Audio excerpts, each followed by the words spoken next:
सुप्रभात प्यारे बच्चों। ये हिंदी विषय की कक्षा है और हिंदी में हम लोग पद्य साहित्य का इतिहास पढ़ रहे हैं। पिछली कक्षा में हम लोगों ने इसका काल विभाजन, कितने की इसके विभाजन है, आदिकाल, पूर्व मध्यकाल यानी भक्तिकाल, उत्तर मध्यकाल रीतिकाल और आधुनिक काल, इन चारों कालों का विभाजन जाना कब से कब तक है।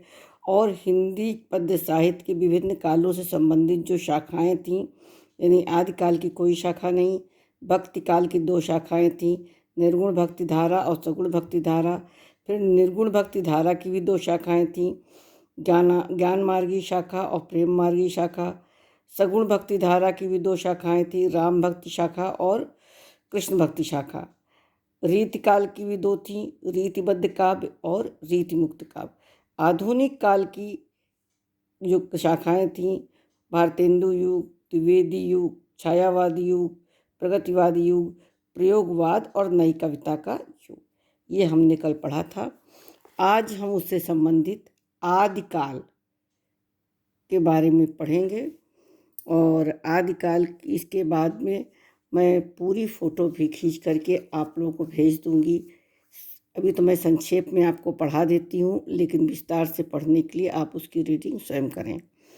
ये मैं इसकी फ़ोटो भेजूंगी आपको।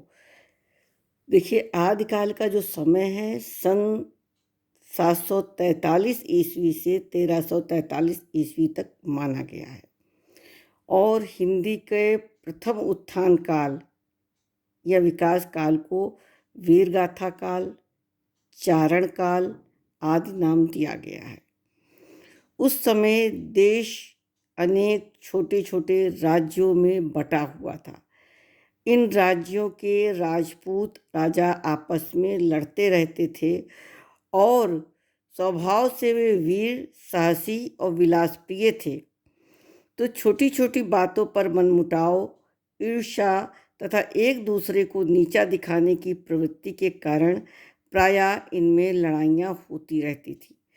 मुसलमानों के आक्रमण इसी समय प्रारंभ हो गए थे और इस समय वीर पुरुषों के यशोगान तथा वीरता का अतिशयोक्ति वर्णन ही कविता का मुख्य विषय हुआ करता था। इन सब को देखते हुए फिर उस समय जो इसकी प्रमुख प्रवृत्तियाँ थीं, वो विशेषताएं थी, क्या था वो? नंबर 1, आश्रयदाता राजाओं की प्रशंसा, यानी राजा जिन कवियों को अपने आश्रय में रखते थे वो लोग अपने राजाओं की प्रशंसा में उनके वीरता की प्रशंसा करते हुए कविताओं की रचना करते थे। तो पहला प्रवृत्ति या विशेषता क्या है? आश्रयदाता राजाओं की प्रशंसा। दूसरा, सामूहिक राष्ट्रीयता की भावना का अभाव। क्योंकि राज्य छोटे छोटे राज्यों में देश बटा हुआ था, इसलिए सामूहिक राष्ट्रीयता की भावना का अभाव बना हुआ था। युद्धों के सुंदर और सजीव वर्णन। कवि जो उस समय युद्ध हुआ करते थे, थोड़ी थोड़ी बातों में आपसी मनमुटाव के कारण, उनका बिल्कुल सुंदर और सजीव वर्णन अपनी कविताओं में करते थे। वीर रस के साथ श्रृंगार रस का भी वर्णन करते थे और ऐतिहासिक वृत्तों में कल्पना की प्रचुरता हुआ करती थी। साथ में इस काल की जो रचनाएं थी वो 2 रूपों में मिलती हैं, प्रबंध काव्य के रूप में और वीर गीत के रूप में।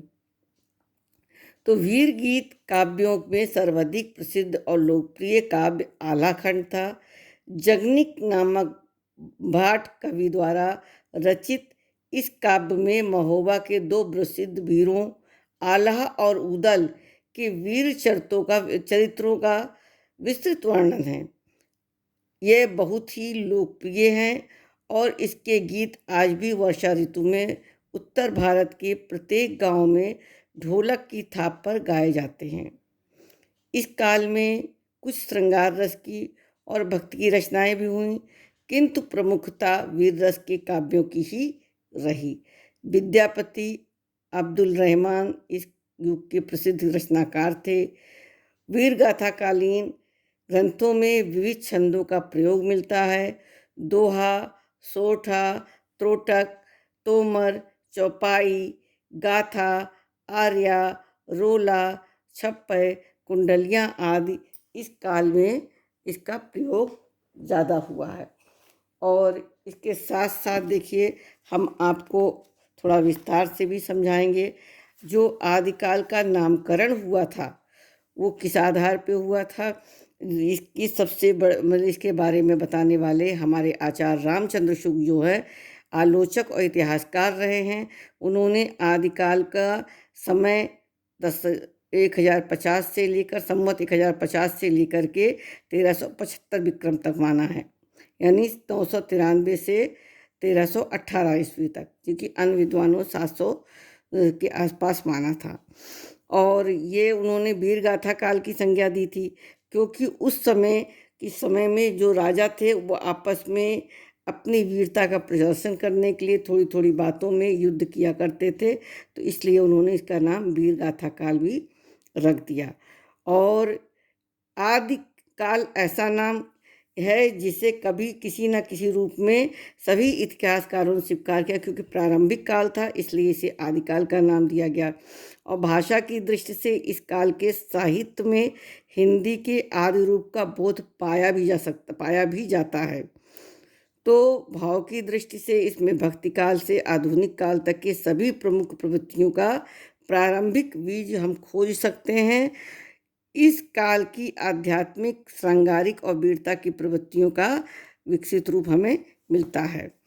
और साहित्य के आरंभ की सीमा 800 शताब्दी के उत्तरार्ध मानी जाती है। दूसरी ओर विद्यापति को भी आदिकाल के अंतर्गत माना गया है। इनका रचनाकाल 1375 से 1418 ईस्वी है। इस दृष्टि से आदिकाल की अंतिम सीमा 1418 ईस्वी निर्धारित की जा सकती है। और भक्ति काल में जिन प्रवृत्तियों का विकास हुआ उनमें उनकी भूमिका में विद्यापति के पूर्व ही पूर्ण हो चुकी थी। तो विद्यापति को भक्ति काल में रखकर 14वीं शताब्दी के मध्य को आदिकाल की अंतिम सीमा मानना भी उचित है। और उसका इनकी उस समय की राजनीतिक परिस्थितियाँ क्या थीं? राजनीतिक परिस्थितियाँ ये थी कि हिंदी साहित्य का जो आदि काल था वो वर्धन साम्राज्य की समाप्ति के समय से प्रारंभ हुआ था, और अंतिम वर्धन सम्राट हर्षवर्धन के समय में से ही सिंध प्रांत पर अरबों के आक्रमण आरंभ हो गए थे। हर्षवर्धन की मृत्यु के बाद भारत की संगठित सत्ता खंड खंड हो गई, और तदंतर राजपूत राजा जो है निरंतर आपस में युद्ध करने लगे, एक दूसरे से ईर्ष्या करने लगा। इस्लाम साम्राज्य की स्थापना हो गई।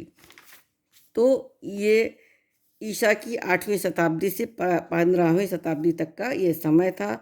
और भारतीय इतिहास की राजनीतिक जो परिस्थितियाँ थी, हिंदू सत्ता के धीरे धीरे क्षय होने और इस्लाम सत्ता के धीरे धीरे उदय होने की कहानी प्रारंभ हो गई। धार्मिक परिस्थिति क्या थी? ईसा की 6वीं शताब्दी में तक देश के धार्मिक वातावरण बिल्कुल शांत था, लेकिन 7वीं शताब्दी के साथ देश की धार्मिक परिस्थितियों में परिवर्तन आरंभ हुआ। और इस समय आलमबार और नायाबार संत दक्षिण भारत से उत्तर भारत की ओर धार्मिक आंदोलन लाए। बौद्ध धर्म का पतन प्रारंभ हो गया और शैव तथा जैन मत आगे बढ़ने की होड़ परस्पर इनमें टकराने लगी। और देशव्यापी जो धार्मिक अशांति के इस काल से बाहरी धर्म इस्लाम का भी प्रवेश प्रारंभ हो गया। सामाजिक परिस्थिति हमारी कैसी थी? राजनीतिक और धार्मिक परिस्थितियों का देश की सामाजिक परिस्थिति पे हमेशा ही गहरा प्रभाव पड़ता है। तो जनता शासन तथा धर्म दोनों ओर से निराश होती जा रही थी, और युद्धों के समय उसे बुरी तरह पीसा जाता था। समाज के उच्च वर्ग में विलासिता बढ़ गई थी और निर्धन वर्ग सममिक रह गया था, यानी वो मजदूर वर्ग बन गया था। अंधविश्वास जोरों पे था और सांप्रदायिक तनाव धीरे धीरे बढ़ता जा रहा था। सांस्कृतिक परिस्थिति कैसी थी?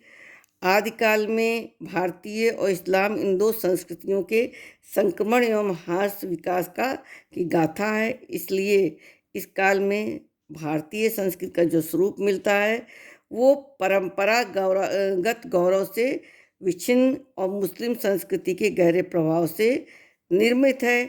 इसलिए तत्कालीन जनजीवन के स्वरूप में इस संस्कृति की व्यापक छाप दिखाई पड़ती है।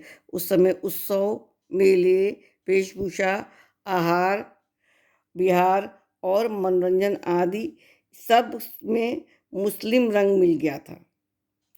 साहित्यिक परिस्थितियाँ क्या थी? उस समय जो साहित्य था वो कई वर्गों में बटा हुआ था।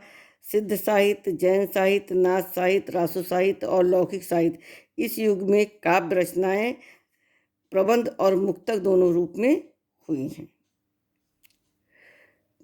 और उस समय जो सिद्ध साहित्य था, देखिए उसमें बौद्ध धर्म के वज्रयान तत्व का प्रचार करने के लिए सिद्धों ने जो साहित्य लोक भाषा में लिखा वह हिंदी का सिद्ध साहित्य है। और इन दिनों सरहपा, सवरफा और लुई, डोमिपा, कणप्पा और कुरिप्पा हिंदी के मुख्य सिद्ध कवि हुए हैं। जैन साहित्य, जैन देखिए जितने साहित्य हुए, साहित्य का क्या है, जिस प्रकार से हिंदी के पूर्वी क्षेत्र में हिंदी कविता के माध्यम से सिद्धों ने बौद्ध धर्म के वज्रयान मत का प्रचार किया, उसी प्रकार पश्चिमी क्षेत्र में जैन साधुओं ने भी अपने मत का प्रचार हिंदी कविता के माध्यम से किया। और जैन साहित्य का सबसे अधिक लोकप्रिय रूप रास ग्रंथ था। संस्कृत में रस शब्द को जैन साधुओं ने रास रूप देकर रचना को प्रभावशाली बनाया। नाथ साहित्य क्या था? सिद्धों की जो वाम मार्गी योग साधना की प्रतिक्रिया में नाथ पंथियों के हठ योग साधना प्रारंभ हो गई। उसमें गोरखनाथ नाथ साहित्य के व्यवस्थापक माने जाते हैं।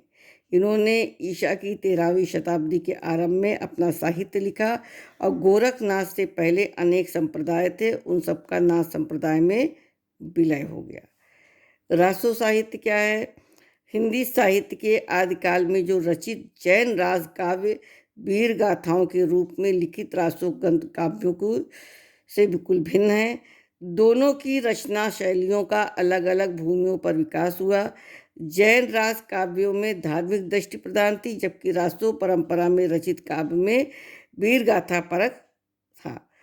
दलपत विजय कृत खुमाण रासो, नरपति नाला रचित विशलदेव रासो, चंद्रवरदाई कृत पृथ्वीराज रासो, जंगनिक रचित परमार रासो, शारंगधर कृत हमीर रासो आदि प्रसिद्ध रासो ग्रंथ हैं।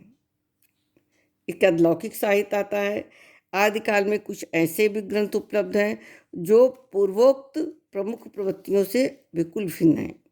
ये सभी उपलब्ध काव्यों को लौकिक साहित्य की सीमा में गिना जाता है और ऐसे काव्यों में कुशल रायवाचक, ढोला मारूरा दुहा और खुसरो की पहेलियाँ प्रसिद्ध हैं। ठीक, अब आदिकाल की जो प्रमुख विशेषताएं थीं और प्रवृत्तियाँ क्या थीं? बौद्ध साहित्य की रचनाओं में एक ओर गुहा साधना की चर्चा और दूसरी ओर वर्ण आश्रम व्यवस्था का तीव्र विरोध था।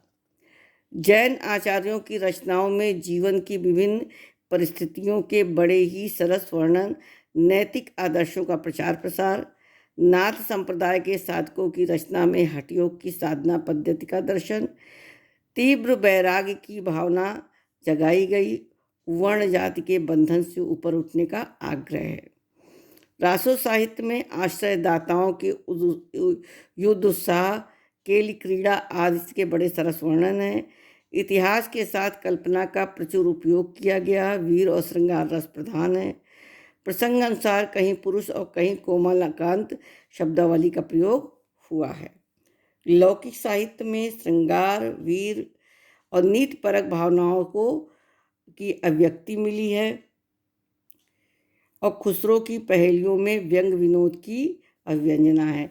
तो देखिए, वैसे हमने आपको पूरा का पूरा 2 किताबों से मिलाकर समझाया है, लेकिन विशेष रूप से जब आपको केवल प्रवृत्तियाँ लिखने को आए संक्षेप में तो आप इन्हीं को लिखिएगा।